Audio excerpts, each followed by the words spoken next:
نبی کے ہم امتی ہیں، اس میں تم اس محفل کے ذریعے بالکل آپ چھوٹے بچے ہیں تو آپ کے ذہنوں میں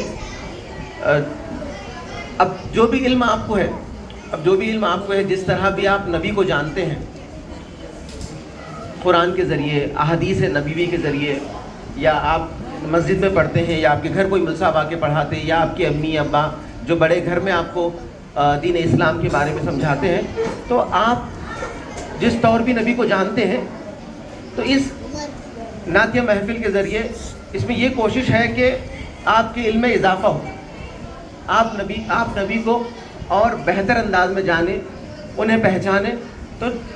اب نبی کو بہتر انداز میں جاننے اور پہچاننے کے لیے اور نبی سے ہمارے رشتے کو اور تعلق کو مضبوط کرنے کے لیے اگر تعلق کو مضبوط کرنا ہے تو ضرورت اس بات کی ہے کہ ہم بالکل نبوت کا جو ابتدائی دور ہے اور صحابہ کی زندگی کو دیکھنا پڑے گا۔ حضرت ابوبکر صدیق رضی اللہ عنہ جب آپ نے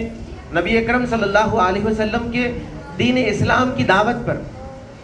کہ آپ اگر 10th کلاس کی جو در یتیم ہے، جو اردو نان ڈیٹیل ہے در یتیم، آپ اس میں جب پڑھیں گے تو ایک پہاڑ پہ چڑھ کر نبی اکرم صلی اللہ علیہ وسلم پہاڑ پر کھڑے رہ کر مکہ والوں سے انہوں نے کہا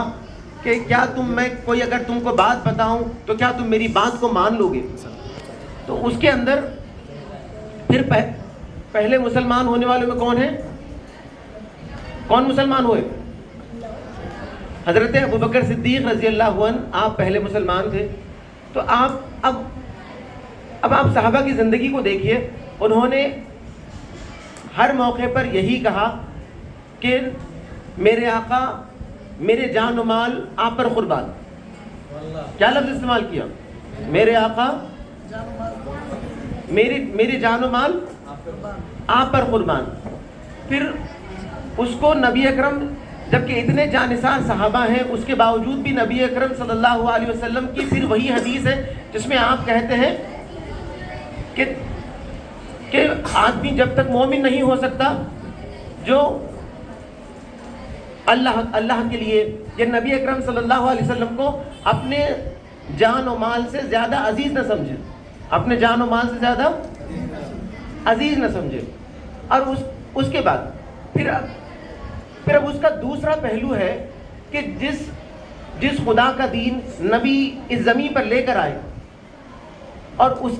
کا بھی تعارف بندوں کو کس نے کرایا؟ اس کا بھی تعارف بندوں کو